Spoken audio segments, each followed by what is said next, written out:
future of planning projects, improving public spaces, and winter in the parks. We'll pull it all together next on Planet Montgomery.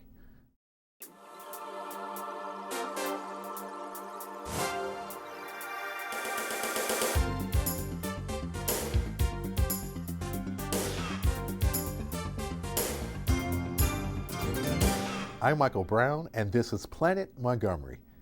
County planning and the governor's office may not seem interdependent, but newly elected Governor Larry Hogan has the power to halt major transportation projects already lined up and ready to go. We'll hear thoughts from Planning Chair Casey Anderson on this critical juncture for the future of the county. What goes in between buildings, along streets and sidewalks, and in plazas is important when it comes to building a community. We'll learn about the unique series of design meetings that gave Silver Spring residents a chance to weigh in. It's a completely different experience visiting Montgomery County parks in the winter. We'll learn what the County Parks Department is doing to make those trips safe and enjoyable. But first, let's go to the latest news from Park and Planning Headquarters from Bridget Suiso. Welcome to Plans in the News. I'm Bridget Suiso. The West Bard Sector Plan has been in use since 1982. 1 mile from the D.C. border and close to Friendship Heights and Bethesda, West Bard is served by 2 major roadways, River Road and Massachusetts Avenue. Over the years, residential neighborhoods were developed around this mostly commercial, industrial area. The West Bard Sector Plan is now being revised at the request of the County Council. Well overdue, past 32 years. Mark Diocampo is one of the lead planners for the project. He says it's about shaping a 20-year vision for this community. West Bard, it is a suburban sector plan. It's not a transit-oriented community. However, it does serve a very local, community-driven purpose of small community retail and some light industrial that was there way back when the B&O rail used to come by, and how we could go and really kind of reinvigorate, update the suburbs which were built back in the 1950s and 1960s and partly into the 80s, and bring it up to the 21st century. Recently, planners held a week-long community charrette on the proposal where residents, property owners, and business owners contributed ideas about the area. There were plenty of new ideas floated at the meeting, but there were also concerns about school capacity, open space, and traffic. They're concerned about traffic. They're concerned that any new development will result in traffic problems. There is a perception in West Bard that the traffic is not working very well today, so we're working very closely with our traffic planner, especially Matt Folden, to test any models or to model any solution we come up with to make sure that it works. And if it doesn't work, come up with good solutions for making sure it does work. The charrette process is helpful because it brings people together in a setting where they can hear from each other in a hands-on process. West Bard is an example of a finer grain plan that includes a focus on transportation and land use, but also incorporates urban design and detailed economic analysis. And really look at how buildings interrelate to each other, how community services really interrelate to each other, how they play off of each other, how can we go and create good community design by looking at the more fine-grained details, and that's where we get into streetscape. That's where we get into looking at how can we go and get certain park connections by modifying or changing things to the built environment. The West Bard plan will move out of the concept stage when retail and traffic studies are complete. In the end, both planners agree, creating a community that most benefits the residents is the ultimate goal. How do you accommodate growth in the county such that we do not go and add to the negative effects of suburban sprawl? This plan is not done, it's just starting. And that we're going to refine everything, the plan based on everything we hear. It's a first for Montgomery Village, a master plan that will envision the next 30 years for this planned community in central Montgomery County. Montgomery Village consists of 2,400 acres, and it was initially created in 1965. The purpose of this plan is to look holistically at Montgomery Village and expand on the visioning exercises conducted by the Montgomery Village Foundation. This plan actually has never been a part of a discrete master plan. It's been in the plan areas in 1971 and 1985 Gaithersburg master plans, but it never had a specific recommendation in either of those master plans. But it was recognized as being a part of the corridor cities concept. The County Council directed the Planning Department to expedite work on a master plan for the village to address potential redevelopment scenarios and to assign new zoning categories. The current town sector zoning will be phased out, and the plan will use the county's new zoning code.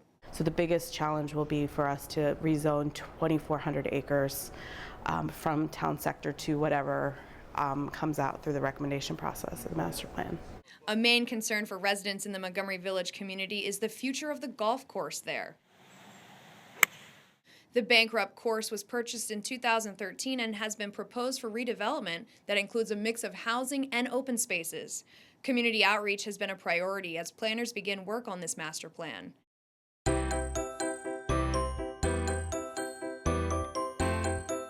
A series of Montgomery Village Matters sessions have been scheduled for residents to weigh in on the future of their community. It's important to get everybody involved because you live there, you might work there, you travel to and from there, and the idea behind the whole new town concept, you know, they were supposed to be self-sustaining, and it was under one vision and it was developed a certain way. Now we're moving away from that, so to get people involved to say what they want and love about their community that they want to maintain during the master plan process is really important, both from the residential side and the commercial business owner side. For more information on the Montgomery Village Plan, visit our website at montgomeryplanning.org/MVP. Plans for improving downtown Bethesda are moving full speed ahead. County planners are currently updating the 20-year-old plan for downtown Bethesda, which is one of the biggest employment and entertainment centers in our region. Recently, planners presented the refined plan concepts to the Planning Board, where the focus is on 4 centers of activity in this down county city. So these are the areas where most of the people today come and spend their day in terms of activities, whether it's shopping, whether it's restaurants, you know, whether it's just neighborhood service, but they're really the places that people kind of gather. And so we want to expand on those and improve those. And we also see that, you know, we also see those as the places where any new redevelopment or additional density happens, it would happen in most likely in those areas. Areas which include Metro Center, Bethesda Row and Woodmont Triangle, and the Woman's Farm Cooperative. Howerton says these expanding centers are very active and can be enhanced to make those areas more functional to the community. Enhancements like civic gathering spaces, appropriate placement of retail, and more green space. It is a great place to live, work, shop, and play already. But from the 94 plan, there are things that didn't necessarily work or that we didn't achieve. So it's really taking Bethesda to that next level, making it innovative and competitive with the development that's going on in the region, so that people still continue to come to Bethesda. And just making it from a pedestrian and a resident point of view, just creating better connections, making it a better place at the street level and the human scale level. Throughout the process, planners have held various opportunities for the public to weigh in on the plan and recently launched a feedback loop designed for residents to comment on elements of the concept plan that have been presented to the board. And what this really is just like it sounds. The presentation, which people can comment on, give us their opinion, whether they agree or disagree, or there's a comment box as well where they can add more detail in terms of feedback on a particular section. It's not too late to give your feedback and weigh in on the Bethesda Plan concepts. Go online to montgomeryplanning.org/Bethesda Downtown. And in the spring of this year, planners will present a staff draft of the plan to the board, followed by public hearings and work sessions on the proposal.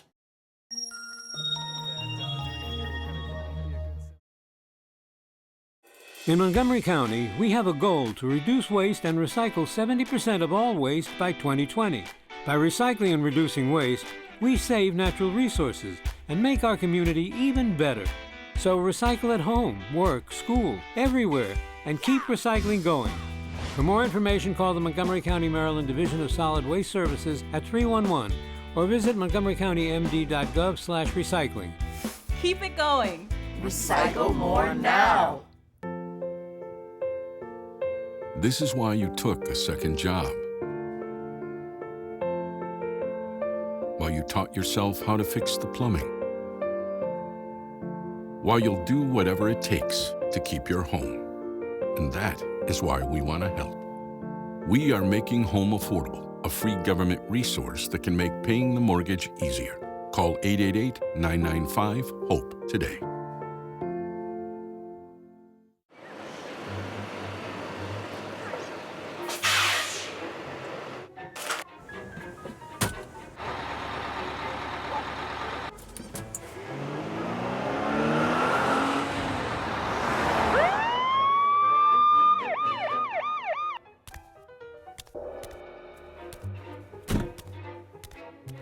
Hey, mister! Down here. You illegally passed the stop school bus. I'm placing you in timeout. And this timeout means big fines and possible points on your license. And more importantly, you could have endangered students' lives. That's why, to curb this reckless behavior, school buses are being equipped with video cameras to help kids like me stay safe. So play it smart, play it safe, and respect the bus.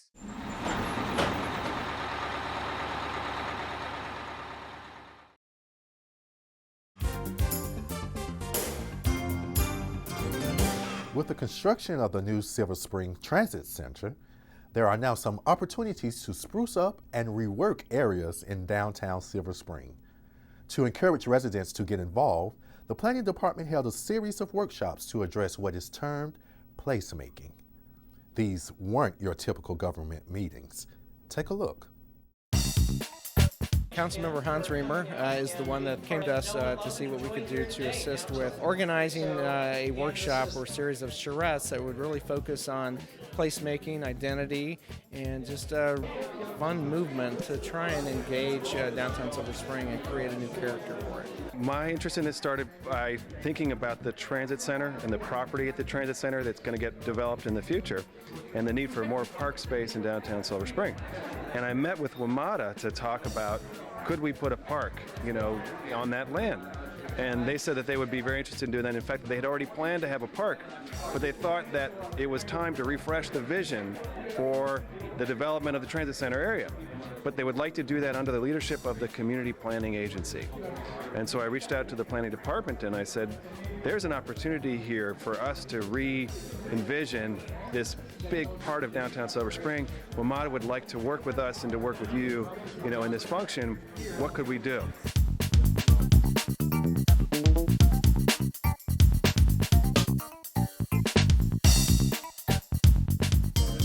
Different from a master plan, the placemaking effort for Silver Spring is looking at public space components, not necessarily looking at planning or zoning aspects of properties.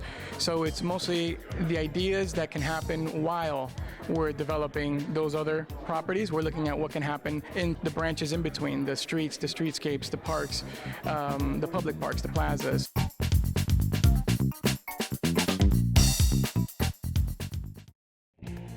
We probably have about 30 people, and we've engaged them with a different medium, which would be Legos, play clay, and some cutouts that we've used that are more spatially oriented to different shapes and sizes within the area for public spaces.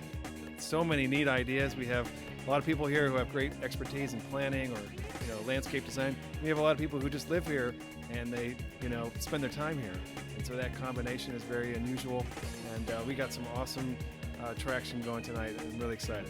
And what better way than to sit around table with Play-Doh and little stickies, and so we all become children, and that's when our imagination really soars. I must say I was quite impressed given the changes in our demographics in this area, a very younger, more millennial generation of folks. A lot of them are very vested in their community and want to have a say in it, and this is a great outlet for them. Denizens is kind of part of what's new and different in Silver Spring, and it kind of reflects a lot of the change that's happening here right now. It's an exciting place, and so we thought that doing it here would kind of be a good symbol. Plus, it's always good to sort of have a very social feel, you know, get their creative juices flowing. Planning is really all about the community. It's not about bureaucrats or politicians sitting back in a dusty old room coming up with plans.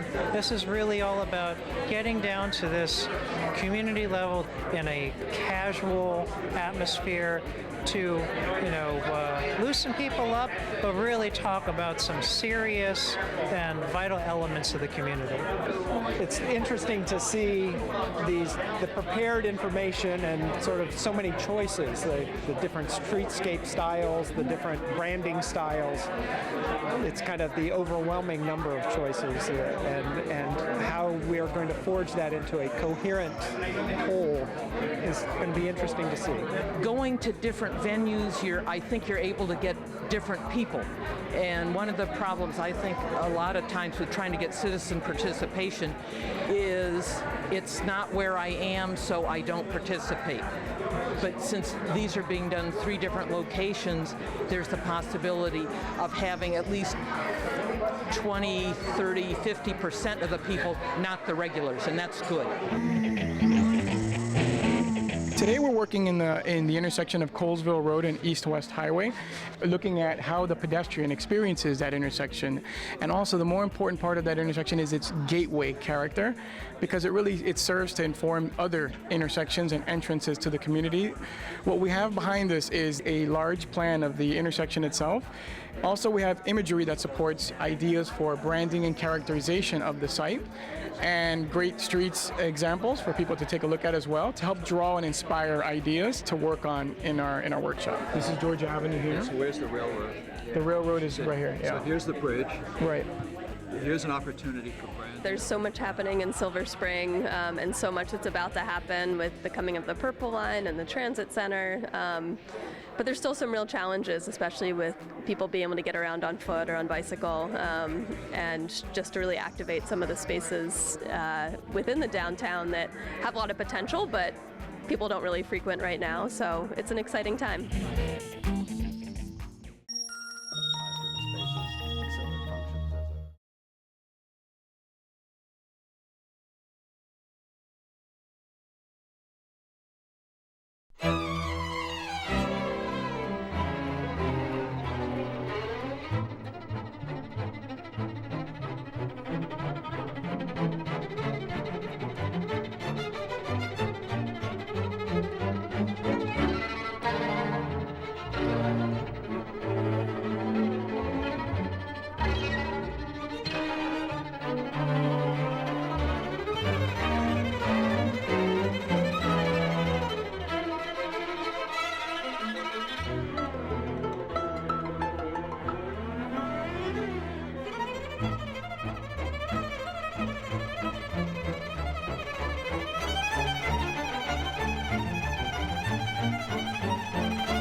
Budget, so don't accept defeat. Now you can get covered and still buy me treats. Enroll. The new world of healthcare is here to stay. Do something for those who care about you. Enroll today.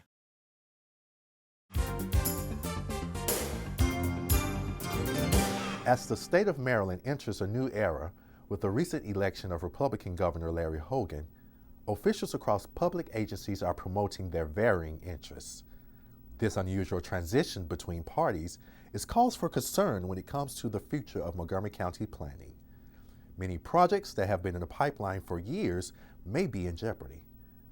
Susan Kennedy sat down with Planning Chair Casey Anderson about the current state of business in the department and how officials would make the case to continue to move the planning agenda forward. Casey, thanks so much for taking the time to talk to us today. Lots going on here in Montgomery County to talk about in the future. And one of the things I think we need to address is the council just had a recent briefing on fiscal indicators, and money looks a little tight.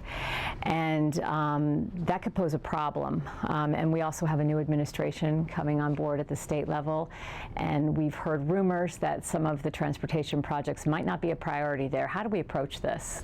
I think that it's important to remind everyone, including our new governor, of the importance of transit and transportation funding generally to what we're trying to do with economic development in the county, and also how important it is that we have enough money to build the schools we need to put everybody's kids. We want to encourage redevelopment of some of our older neighborhoods, and we want to be welcoming to the new people who want to move here, but obviously that means schools, roads, and especially transit.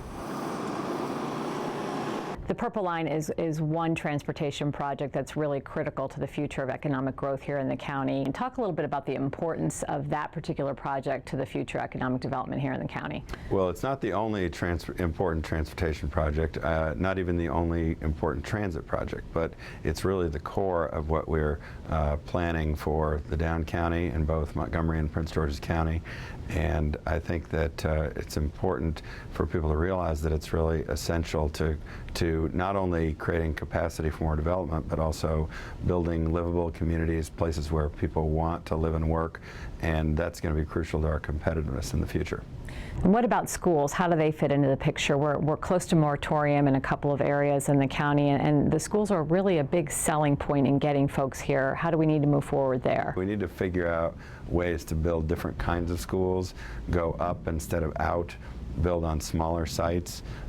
Perhaps in the future we may need to even think about things like repurposing other buildings. In Falls Church recently, the school system acquired an office building that had been vacant and was able to fit it out for use as a middle school.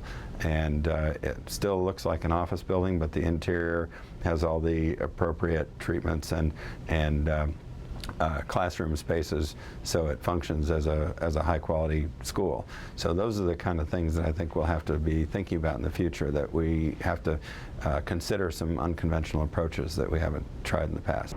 A lot of the development that's been approved and that's in the works or already completed was approved with the assumption that folks will be getting out of their cars, less kids, more transit geared.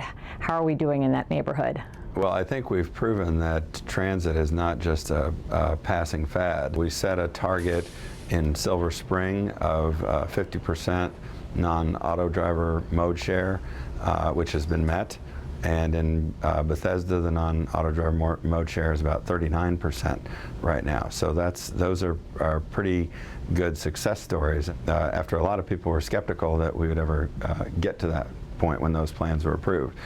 So I think we've shown that transit is not just a sort of passing fashion in land use and transportation planning, but we obviously have to provide more of it if we expect people to take advantage of it. So that's where the Purple Line, the CCT, bus rapid transit all come in, starting with the Purple Line, which is ready for construction in less than a year if we can get funding in place.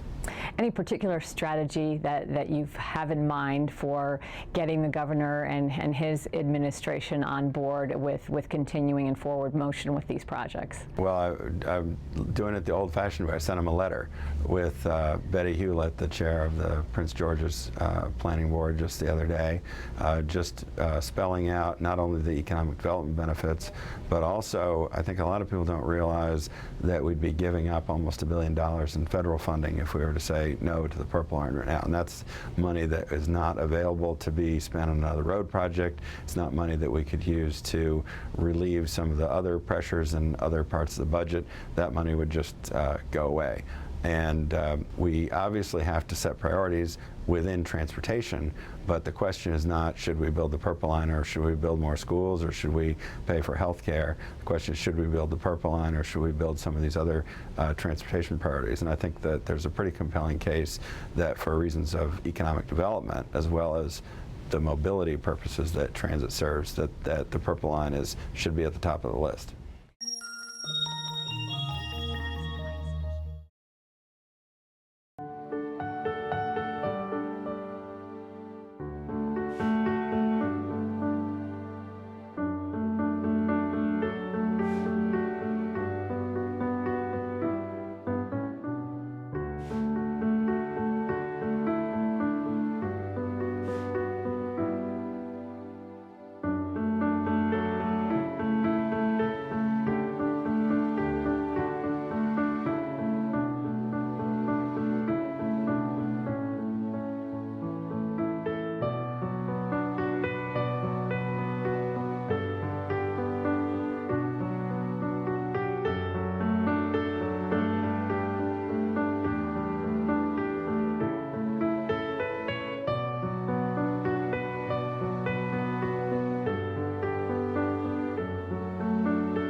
There is no doubt winter has arrived here in Montgomery County, but that doesn't mean you have to be confined to your homes for the next few months. The county's parks are open 365 days a year, but as Susan Kennedy found out, there are guidelines to follow during these winter months. Freshly fallen snow has a beauty most of us can appreciate. And getting out and taking a walk is always an option in Montgomery County parks. We have beautiful scenery throughout our parks in Montgomery County, and we welcome the public to use them. Thousands of acres of land, trails, hiking, biking.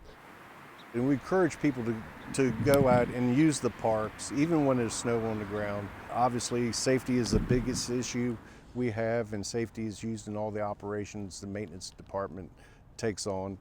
However, there are a few do's and don'ts when it comes to using our parks in the winter. As tempting as it might be to skate on a frozen lake or maybe try some ice fishing, Lieutenant Adams says don't risk it. We tell our patrons and our visitors to be aware because the ice is never safe. Whether it's a warm day, a freezing day, never consider the ice to be safe to skate, ski, or walk on. So we caution our patrons to stay clear of our lakes. For those of you who use the Capitol Crescent Trail for work or pleasure, the parks have launched a snow removal pilot program for this winter. The planned section for snow plowing of the trail will extend from the Bethesda Metro stop to the D.C. border. Because the Capitol Crescent Trail is a commuter trail, and it does link us to the National Park Service trail end of it down in D.C., we feel like it was important for us to at least make an attempt to get the trail clear. McGrady also says the parks will not use salt, sand, or any chemicals to treat the trail in an effort to reduce the environmental impact on the trail's sensitive areas. A Park Watch program is in place where residents can communicate any concerns to park police 24 hours a day. Lieutenant Adams encourages citizens to report any suspicious or dangerous activity they might see at any one of the county parks. We have an active community who communicates with us, and we are proactively patrolling our parks all year round. So we tend not to get too many reports, but again, it could happen, and we do encourage that call.